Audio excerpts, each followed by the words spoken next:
اور ہندوستان ایک fake narrative دنیا کے سامنے لا کر دنیا کو مسلیڈ کر رہا ہے، اور وہی بیانیہ جب کسی نام نہاد قوم پرست لیڈر کو آپ دیں گے، اپنے لوگوں کے اندر اس طرح کی جب باتیں کی جائیں، میں سمجھتا ہوں کہ یہ بے وقوفانہ عمل ہے، جہاں بین الاقوامی میڈیا انسانی حقوق کی تنظیمیں لکھ رہی ہے کہ کشمیر کے اندر صورتحال انتہائی گمبھیر ہے، وہاں کوئی نارمل سی نہیں ہے، وہاں ترقی کے نام پہ لوگوں کو بیوقوف بنایا جا رہا ہے، وہاں پر روڈس یا جو شاہراہیں بن رہی ہیں یا جو ریلوے ٹریکس بن رہے ہیں،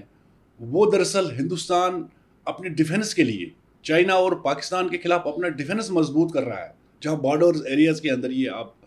دیکھیں گے، دیکھنے کو آیا ہے۔ تو وہیں